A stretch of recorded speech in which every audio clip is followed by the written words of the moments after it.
Hoje temos o prazer de trazer ao Sem Truques alguém ligado à religião. Ele é brasileiro, ex-jogador de futebol que acabou por tornar-se um dos pastores evangélicos que move multidões e conquista cada vez mais fiéis devido à sua fé. Senhoras e senhores, com vocês, Arthur Chiavo.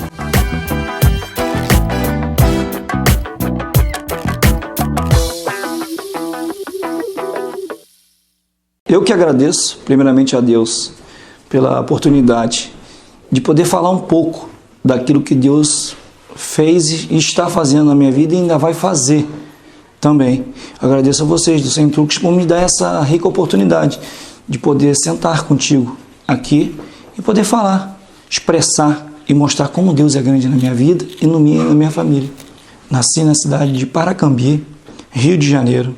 Tu, antes de vir para o Luxemburgo, posso dizer que tu tens uma vida, ou tiveste uma vida, que dava para contar em um filme. Uma vida cheia de coisas muito boas e cheia de coisas muito más. Fala-me um pouco sobre essa altura da tua vida. Bom, eu posso dizer que eu tenho duas vidas. Uma antes de Cristo e outra depois de Cristo. A minha antes de Cristo foi quando eu comecei a jogar futebol. Com 14 anos eu saí, abandonei a minha casa, não digo que abandonei, por um sonho, por um objetivo. E esse objetivo era tentar dar uma melhoria de vida para minha mãe e para os meus familiares. E durante um tempo eu estive em São Paulo, na Portuguesa de São Paulo, lembro como fosse hoje. Depois fugi com saudade da minha mãe, porque eu sou filho único. Eu vim embora, retornei para o Rio de Janeiro, onde eu passei um período, fui querer trabalhar com 15 anos, porque eu tinha objetivo. E nesse trabalho que eu comecei a trabalhar, Vanessa, eu com 15 dias de trabalho, eu vendo meus amigos sair para a noite, passar divertindo, e eu tirando fino, servindo pizza. Falei, da sexta-feira eu falei pro patrão, senhor me desculpa, fica sozinho, porque eu vou sair para distrair também. E eu falei, essa vida não é para mim. Então foi quando eu voltei a retornei a jogar futebol pela equipe do Tupi, na minha cidade, onde eu pude fazer alguns gols, e foi aonde Deus me levou a gente costuma dizer um olheiro ou um empresário para olhar um jogo, que foi contra o Nova Iguaçu, onde eu fiz uns 2 gols, a equipe estava perdendo, e eles gostaram, foram para ver uma pessoa e acabaram me olhando, e nisso me compraram para o Fluminense do Rio de Janeiro, e lá no Fluminense eu comecei a minha vida, a minha carreira de futebol. E logo em seguida eu perdi uma pessoa que eu amava muito, muito mesmo. Quando eu assinei num dia, no outro dia essa pessoa faleceu, que era minha avó. Sempre me ajudou, quando minha mãe trabalhava, era ela que me olhava, me ajudava. E ela faleceu. No momento que eu ia poder fazer mais um pouco para ela, foi quando ela faleceu. E graças a Deus, assim, eu pude fazer, não por ela em vida, eu fiz algo que foi funeral que eu pude arcar com a responsabilidade com apenas 16 anos. Tu foste para o Fluminense e tu começaste provavelmente a ganhar muito dinheiro. Não digo nem porque muito dinheiro, Vanessa. Eu digo o suficiente para poder sustentar a minha vida. Mas tu vinhas de uma família que vivia bem? Ou uma família sem muitas possibilidades de... Não, minha família não é uma família rica. Mas graças a Deus minha mãe ela sempre me deu aquilo que eu precisava, dentro das possibilidades dela. Ela nunca deixou faltar nada dentro da minha casa.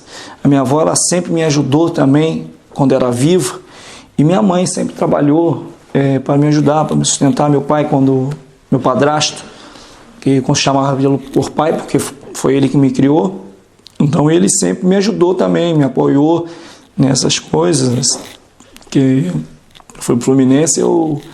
Para mim, um menino de 16 anos, ir para um clube de expressão, que é o Fluminense, uma massa associativa muito grande, e logo na primeira instância fui jogar, eu fiz 4 gols contra o Vasco, e logo no jornal, nos maiores jornais do Rio de Janeiro, o Jornal Dia, o Globo, eles notificando, surge um novo rei nas Laranjeiras, e passaram a me chamar de Rei Arthur.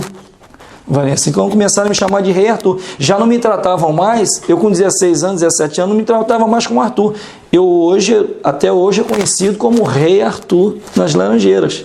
Então, jornal, divulgação, essas coisas todas. Então, aquilo veio muito na nossa cabeça, porque eu não estava preparado para alcançar. Então, subiu-te à cabeça? Com certeza. Não me subiu de destratar ninguém. Não, que eu nunca destratei ninguém. Pelo contrário, sempre respeitei as pessoas, sempre dei carinho, mesmo sendo um jogador que jogava no Fluminense, eu sempre dei carinho para as pessoas, sempre, até porque eu sabia que uma hora dessa poderia vir um tombo. Mas eu tinha minha farra, eu gostava de sair, eu gostava de tomar minhas cervejas na época. Então tu eras daqueles jogadores que se dava muito aos prazeres da vida? Com certeza. Refiro-me a mulheres, bebida. Eu era perdido, para mim não tinha mulher magra, não tinha mulher gorda, não tinha mulher feia. Eu estava presente com elas para tentar estar com elas. Eu gostava, era meu jeito, não importava, não olhava nem para o rosto. E a bebida, ela traz muitas coisas para nossas vidas. Como por exemplo? A droga. E tu entraste? Entrei, de sola. Mas quando eu digo droga... Droga pesada. Na branca? Branca. No ponto do nariz, sangrar. Então explica-me, uma pessoa que se mete na droga é porquê? Porquê que tu, aquela primeira vez que tu vês a droga, dizes sim, eu vou experimentar? Eu, por exemplo, eu nunca experimentei. Mas eu fui curiosidade. Não tenho curiosidade. Mas eu ia tipo, já que toda a gente experimenta, também vou experimentar. Sim, mas fui cabeça fraca na época. É uma fraqueza psicológica. Uma fraqueza psicológica. De repente, por querer descobrir algo, porque você via as pessoas, e no meio artista, há muito disso. Se a pessoa fala para mim que no meio artista não tem isso, estão enganados, são mentirosos, porque há isso dentro do meio artístico. Tanto os jogadores de futebol, os atores, eles se envolvem de uma forma... várias festas, Vanessa, que você vai. São várias pessoas que você conhece. Eu tinha um bar chamado Ballroom, em Botafogo, acho que se eu não me engano, que eu chegava no bar e eu não pagava. Por quê? É o Arthur. Então aquilo te dava uma autoestima, você pega isso contigo, você leva com você. Então aquilo me pegou, eu entrava, eu me sentia bem, então foi na bebida, eu comecei a beber a cerveja, depois da cerveja eu passei a conhecer o uísque, e aquilo foi chamando, então eu comecei a usar a maconha, que a gente chama de charro, não sei como pronunciar aqui Deve ser ganza. Ganza. Então eu comecei e depois, por não estar satisfeito, eu conheci a cocaína, onde foi me levar, onde eu comecei a um pouquinho, eu falava que não era viciado, quer dizer, eu uso de vez em quando, sábado ou domingo, eu não sou viciado. Pô, como é que eu não sou viciado? Se eu uso constantemente sábado e domingo. Então aquilo estava, e na lá já pegava, acabava de tomar uma cerveja, eu sentava no meio de algum lugar, eu começava a tomar, já me instigava para eu fazer isso. Então eu comecei, antes de Cristo, eu comecei a fazer isso. Mas tu não eras casado nessa época? Não era casado, não. Não, por isso que eu estou falando, a minha vida ela tem dupla, antes e depois de Cristo. A minha conversão não foi através de dores, não foi por causa de uma cama, que eu fui enfermo, nada. Eu não procurei Jesus porque eu estava passando alguma dificuldade ou porque eu estava enfermo, não. Quando eu aceitei Jesus na minha vida, foi numa das melhores fases da minha vida, foi quando eu conheci a minha esposa, foi onde Deus estava me libertando. Ela nem sabia na época, depois de uns certos anos, que ela foi saber que eu usava droga. Eu conheci a minha esposa com 6 meses e depois nós casamos, né? E a droga ela trouxe muita consequência. Eu tenho hoje, até hoje, tenho dificuldade às vezes no banheiro, por causa do nariz, por causa das coisas que fica mazela. Tu jogaste na seleção? Joguei na seleção brasileira, joguei na Sub-20, joguei com o Roger, que jogou no Benfica alguns anos atrás. Eu tive o Jorge Luiz, que jogou no Braga de Portugal. Eu tive o Renato Gaúcho, que eu tive o prazer de ser meu treinador. O Parreira, que foi um grande treinador da seleção brasileira, tetracampeão brasileira, e foi meu treinador também. Eu tive diversos jogadores que Deus me deu a oportunidade de jogar. Eu sempre costumo, até hoje, eu estava falando no restaurante, estava no restaurante junto com o meu pastor Edson, e nós estávamos conversando que Deus ele fez a minha vontade, mas a vontade dele estava reservada para outra coisa na minha vida. Exatamente, mas o que eu quero saber daí, do futebol, jogaste futebol, meteste na droga, na bebida. Tu saíste desse grande futebol, do top, por causa da droga e da bebida, ou saíste porque simplesmente foi o tempo de sair? Foi o tempo. Eu saí do futebol, eu tinha um planejamento.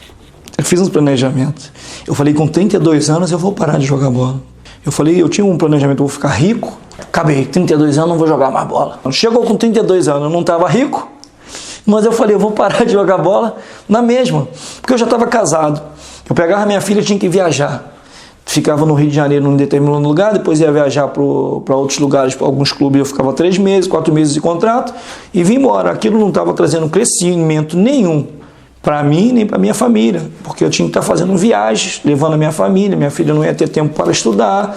Na minha cabeça eu falei, não, eu vou parar, porque eu já não aguento mais estar sacrificando a minha família. E eu falei para o senhor, 32 anos, foi o que eu falei com o senhor, que eu ia parar de jogar bola, que eu senti mas de parar de jogar, porque já estava me desgastando, já não tinha tempo mais da família. Foi onde eu conheci também a Igreja Batista Peniel, que eu hoje sou pastor dela.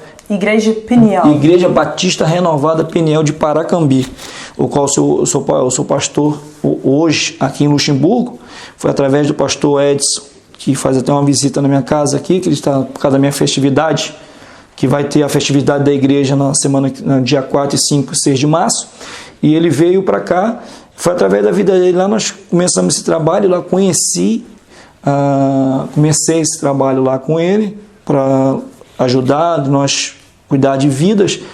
Eu, por um certo tempo, fui numa casa de recuperação também ajudar, ver pessoas que passaram a minha situação, e eu pude mostrar como Deus transforma a vida de uma pessoa, como Deus muda. E me mudou, porque na minha cidade eu era conhecido como um bêbado, um drogado, e um jogador de futebol que fazia isso tudo. Porque as crianças me olhavam de uma forma, mas os adultos que me conheciam me olhavam de outra forma. Então, e Deus mudou a minha vida durante esses anos, quando eu conheci Deus. E Deus mudou a minha história, porque a cocaína é um caminho, Vanessa, se você não tiver um cuidado, não tem volta. Tu vende a tua roupa, você pega na tua casa, tu vai vender o que você tem. Tu fizeste isso? Não, graças a Deus eu não cheguei nesse ponto, porque graças a Deus eu sempre tive o meu dinheiro. Eu tinha meu dinheiro. Então tu gastavas o teu dinheiro? Muito. Às vezes isso é que não ficaste rico? Não, eu não fiquei rico. Não, porque tu disse, jogaste num bom clube. Joguei em bons clubes, eu joguei quase em 11 clubes. E não ficaste rico aos 32 anos? Não. Eu tinha uma vida vazia. Você já pensou na sua vida você ter tudo e ao mesmo tempo você não ter nada? Essa era a minha vida vazia. Eu tinha prazer, eu tinha 600, vamos botar aí 400 euros no bolso numa noite. No Brasil, botava um dinheiro alto, vou botar no Brasil 600, 800 reais. Numa noite, quando eu olhava, não tinha mais nada. Porque, além das bebidas, havia as drogas e havia as mulheres. Porque um cara com dinheiro... Não, um jogador de futebol. Um jogador... eu costumo dizer que as mulheres... É mais apetecido pela as mulheres, porque elas querem. Parece que as pessoas sabem quando você tem dinheiro. Eu costumo dizer que você vale aquilo que você tem no bolso. Se você tem 1 euro, você vale 1 euro. Se você tem 10 euros, você vale 10 euros. Foi aí que Deus mudou a minha vida, porque para Jesus, não importa o que você tem, Ele quer o seu coração. Essa é a grande diferença. Tu foste jogador de futebol, tu estiveste envolvido com drogas, com bebida, tu conheceste a tua mulher, prostituição também, que é um assunto que, se eu for entrar dentro, também tenho muitas perguntas que... Eu te respondo, não tem problema nenhum de te responder. Então, falando nessa parte da prostituição, sim, vem-me uma pergunta à cabeça, eu peço... Pode te responder, não há problema nenhum, estou aqui para te responder. Se tu ficavas drogado, bêbado, eu acho um pouco difícil uma pessoa nesse estado ter a preocupação de usar preservativo. Tu usavas preservativo? Tu tinhas esses cuidados ou não? A época que eu peguei foi uma época muito conturbada, já vinha o medo da AIDS. No Brasil a gente costuma dizer AIDS, acho que em Portugal nós dizemos SIDA, né? Não sei como é que... Não sei, em Portugal, SIDA. SIDA. Eu tinha um cuidado, eu via, porque não era questão da droga, era questão da minha cabeça também. Porque se eu sempre aprendi uma coisa, quando eu não soubesse me controlar, se eu não controlasse a bebida, se eu não controlasse a droga, era o momento de eu parar. Então eu tinha controle, eu tinha cuidado porque eu tinha medo disso. Porque eu presenciei, vi pessoas passar e pessoas doentes, conheço pessoas novas, então eu tinha medo e me preservava e tinha cuidado. Eu tinha muito cuidado, tenho cuidado, eu até aconselho pessoas que se tiver eu não aconselho, mas se for possível, use, se preserve, porque a AIDS não é brincadeira, entendeu? E as pessoas às vezes ela exclui essas pessoas que têm AIDS. Nunca faz isso. Abraço não faz mal a ninguém. Carinho não faz mal a ninguém. Amor demais não faz mal a ninguém. Eu sei que muita gente está nos ouvindo. Eu sei que é um programa Sem Truques. É um programa que dá audiência e vai dar muito mais ainda pelo trabalho que vocês estão fazendo. Eu aconselho essas pessoas. Toma cuidado. Espere o momento certo. Espere o noivo. Espera a noiva no momento certo. Então, tu depois conheceste a tua esposa. Isso foi um presente de Deus, né? Posso dizer que ela é que mudou a tua vida? Não, quem mudou foi Deus, a minha vida. Ela só foi um cumprimento na minha vida. Quando eu conheci a minha esposa, foi no trabalho onde a minha mãe trabalhava. Minha mãe falou, meu bebê ligou, e a minha esposa ficou curiosa. Meu bebê. Eu falei, que bebê é esse? Então, quando eu cheguei lá, ela viu esse bebê dos olhos claros, bonito, para a vida dela, um presente que Deus deu para ela. Né, uma dávida de Deus para a vida dela. Quando ela olhou, se apaixonou logo. Ela disse, rapaz, esse aí é o cara. Muito convencido. Não, presente de Deus para a vida dela. Deus fechou os olhos dela naquele momento, ela me achou lindo. Deus, quando fechou os olhos dela, fechou os olhos dela, porque ela me achou bonito naquele momento, e se apaixonou. E foi primeiro o Espírito Santo tocou no coração. E eu ainda não era evangélico, e ela já era. O risco dela era muito maior do que o meu. Porque ela estava pegando um cara vida louca, um cara doidão, um cara que bebia, que fumava, que não queria saber de nada. E ela entrou nessa barca, eu vou dizer assim, não sabia se ia virar ou não. Minha esposa, sendo evangélica, serva de Deus, ela entrou, conheceu um cara doido, maluco, mulherengo, né, que eu gostava mesmo, por várias vezes, fala, você vai casar com esse cara é um galinha, pô. No Brasil, galinha, a gente fala, sabe o que é? É um cara que um dia tá com mulher, tá com outro. Costuma dizer-se um putanheiro. Justamente, essa palavra aí, não sei, mas vai com essa mesmo aí.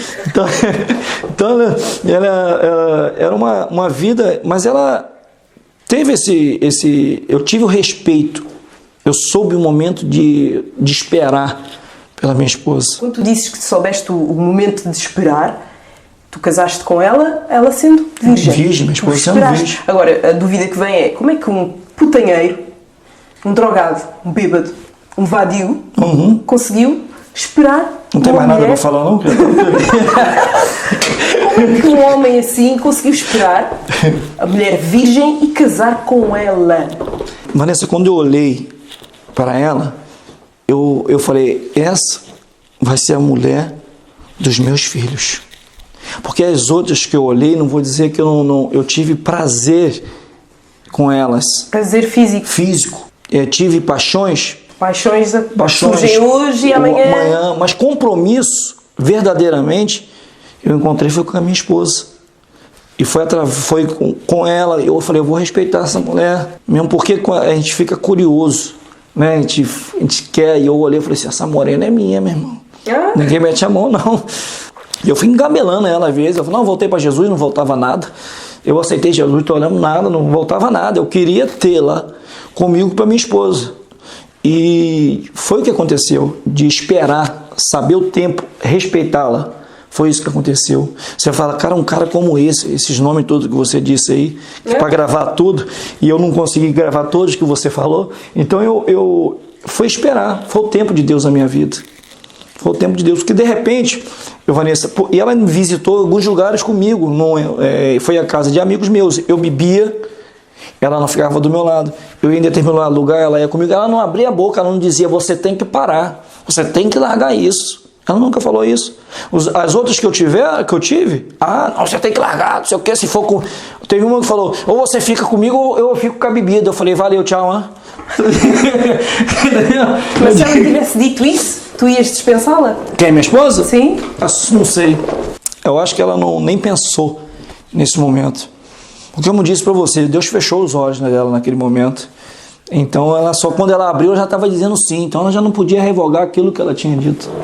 E se você sentar com alguns jogadores que eu conheço, que tiveram condições financeiras e perderam muito hoje, porque a mulher ela pode ajudar como ela pode destruir. A mulher ela pode abençoar a tua vida como ela pode destruir. Porque tem mulher que, por cara ter muito dinheiro, ela vai para o shopping, ela vai gastar o dinheiro dele todinho, vai torrar o dinheiro, vai comprar, não vai olhar o preço do sapato, ela vai pegar e vai descer. Aquela ela que cuida, ela vai te olhar e vai te ajudar a manter a sua vida. Eu, se eu tivesse conhecido antes, de repente poderia dizer, hoje eu estou bem na vida, estou tranquilo, mas hoje eu posso dizer para você, do jeito que eu estou hoje, eu nunca tive tão feliz na minha vida como pastor que sou hoje. Tens a tua esposa, vocês estão juntos até hoje e tem uma filha. Linda, minha filha é um presente de Deus. Meus cachinhos dourados, que eu chamo ela, que ela é um presente na minha vida. Minha filha Laís quando a gente às vezes chega cansado em casa, triste ou chateado, vem dar um abraço, sorri, pergunta, pai, como é que você está? Como é que foi seu dia? Como é que foi seu trabalho? O senhor está bem? E como é que eu olho e falo assim, pô, minha filha, é uma bênção, mesmo porque eu não tinha planos com a Laís por um momento. Quando eu casei, Vanessa, é engraçado a minha parte do meu casamento, eu gosto de falar, minha esposa ela está aí, eu não gosto de esconder. Vamos casar? Vamos, não sei o quê. Você aceita casar comigo? Eu falei, aceito, tudo bem, aceito. Você aceita? Ela disse. Eu falei, milagre, né? Liguei. Ela disse, aceito. Eu falei, prepara tudo aí. Ela acertou com a minha mãe, os negócios tudo. Eu disse, olha, não vai ter cerveja não. Eu falei, minha mulher, meu amor, se não tiver cerveja, eu não caso. Tem que ter cerveja no meu casamento. Aí ela disse, mas amor, na época ela falou, mas você paga, porque eu sou evangélica. Eu sou evangélico, como é que as pessoas vão me olhar, vão me reagir? Eu falei, não tem nada a ver com essas pessoas não. Tem a ver comigo, eu que vou assim. E ela de boa, com aquela calma, mansidão dela, falou, tudo bem, então você compra porque fica mal, porque eu sou evangélico e eu não quero isso. E ela soube até nesse momento, foi sábia. Neste momento, eu tendo sendo tolo, né? Na minha ignorância, não pensei nela, eu pensei mais no Arthur e nos amigos do Arthur que estariam no casamento. Então pensei nisso, foi nessa, ela falou, não, tudo bem, não tem problema, aceitamos, fizemos um casamento, depois fomos para Portugal, e Portugal Deus aí começou a transformação, a mudança. A minha filha, quando nós estivemos lá, a minha filha veio, a gente casou e passou um tempo, ela veio, a Laís, não estava nos nossos planos de ter a Laís, vamos esperar daqui uns 2, 3 anos, e logo Deus nos abençoou com essa menina, que eu digo que é um presente, meu filho, é um presente de Deus para a minha vida, para a vida da minha esposa. Para a avó dela eu nem falo, porque as duas são muito juntas. Então foi um presente de Deus, me ajuda dentro da minha igreja. Como é que tu vieste parar ao Luxemburgo? Eu recusei uma vez de vir para cá, eu tive uma proposta de uma equipe para vir para cá, e eu não quis vir. Pô, todo mundo fala, poxa, vai para a Europa, não sei o quê. Eu não tinha, porque eu já tinha jogado em Portugal, então eu não tinha ambição de vir para a Europa, eu não tinha ambição de vir para cá. E todas as decisões que eu tomo na minha vida, eu prefiro pedir orientação a Deus. E eu na sentada falando com a minha esposa, disse para ela lembra, eu não vou pedir orientação ao meu pastor, conversei com ele, eu falei, eu não vou recusar. Então mais à frente, uma pessoa daqui de Luxemburgo me fez um convite para vir para cá. E nós oramos, fui para a igreja, né, no dia, falei, vou pedir uma resposta. Então, para ver se é da vontade de Deus, eu vim para cá. Foi quando uma senhora estava falando algo na igreja, e ela me olhou e disse, chegou a vontade de ir, nós temos que ir. Eu cheguei, conversei com o meu pastor na época, o pastor Edson, eu era vice-presidente da igreja dele na época, e ele, da nossa igreja, ele me disse, vai, não sei o que, mais que aquele coração dele já triste, quase chorando, não vai, mas vai com Deus. E ele deu graças a Deus, falou, vai, menos um que vai me chatear aqui na igreja. E vibrou, como vocês estão vendo aí, não podia ver que ele está ali vibrando. Então, mas eu vim para cá através de uma pessoa, cheguei a Luxemburgo com promessa para de trabalho, como todo mundo chega aqui. Fui muito bem recebido neste lugar, agradeço a Deus pelas pessoas que me trouxeram para cá. E vim para um intuito, que era jogar o futebol pelo Canache, que hoje joguei no Canache por um tempo. E foi minha vinda para cá. Foi através, mais uma vez, do futebol que eu cheguei neste lugar. Deus, ele realizou no meu coração a minha vontade, mas não a vontade dele, porque a vontade dele ainda estava para se cumprir. É que eu falo, eu queria só deixar mais uma coisa, se você não me pode, não se importar de eu falar de algo mais uma vez, que é em relação à droga, que é uma coisa que eu queria aconselhar, seja quem for, pais, não desiste dos teus filhos. Não desista de maneira nenhuma. Não jogue teu filho por lá de fora. Não lança teu filho. Vigia com teu filho. Se o teu filho está fazendo qualquer coisa, hoje nós temos uma privacidade chamada internet, ao qual as pessoas falam, é do diabo. O diabo não teria capacidade de inteligência de fazer isso que nós estamos participando aqui hoje. Sim, aqui não tem nada do diabo. Não tem nada, não estou dizendo, não, digo celular, portátil, essas coisas que as pessoas usam, iPad, essas coisas que as pessoas usam. Isso é uma beleza. Eu estou aqui, comunico com pessoas na minha cidade, em outros lugares. Você tem que saber usar. Então, digo para os pais, vigia os teus filhos, olha o que eles estão olhando no telefone, o que eles estão olhando na internet, sabe? Porque está um caso muito grande de pedofilia, essas coisas que estão acontecendo, e principalmente drogas. Pessoas que vão para um bar, eu já vi pessoas botar remédio, aquelas pastilhazinhas para drogar as meninas. Pais, olhe pelos seus filhos, para você hoje, e você poder olhar hoje, porque amanhã pode ser muito tarde, você pode chorar com drogas e não ter como recuperar teus filhos.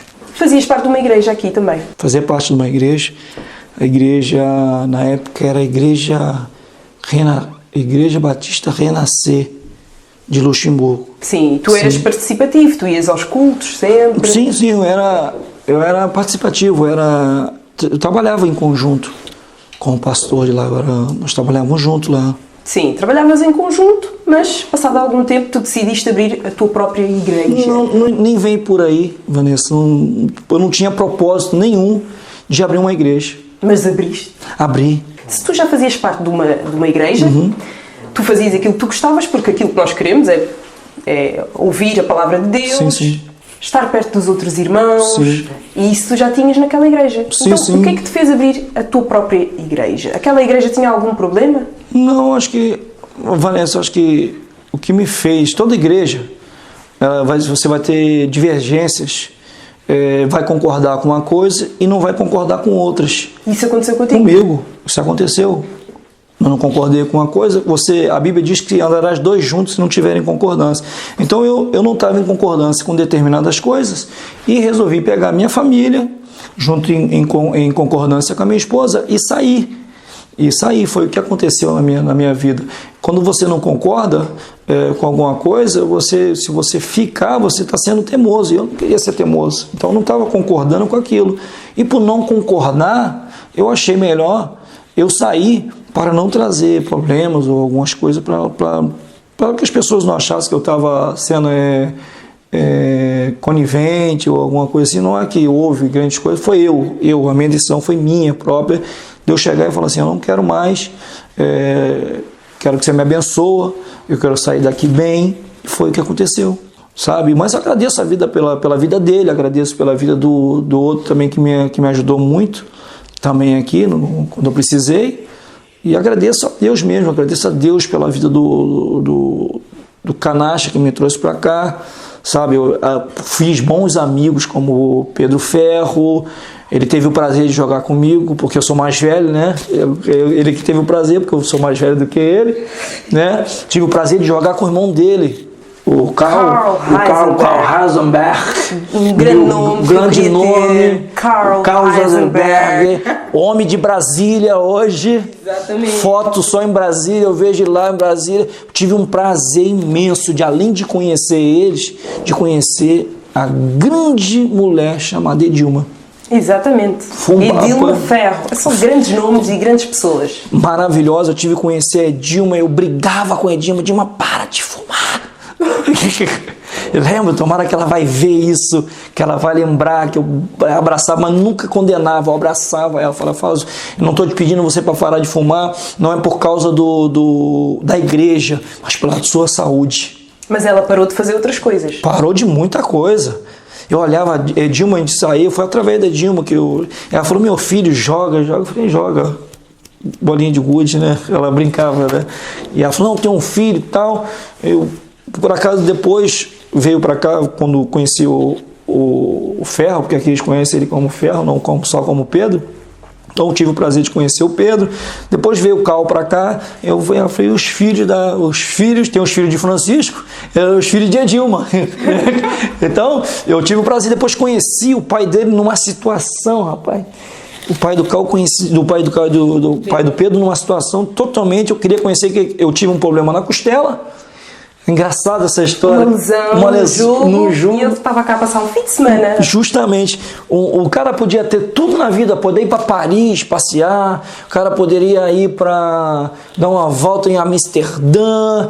Conhecer a vila, o centro da vila. Ele foi conhecer a farmácia comigo, aqui no Luxemburgo. À noite, meia-noite, eu não podia tossir, ele comigo a procurar a farmácia. Luís Filipe Bernardo, que devo dizer que é uma pessoa que tem uma luz espetacular. Se existem boas pessoas, e se eu conheço boas pessoas, é o Sr. Luís Filipe Bernardo. E ele é uma benção. Eu tive o prazer de conhecer ele e o Pedro na paciência comigo, de me levar para comprar ali, ele correndo para um lado, para o outro.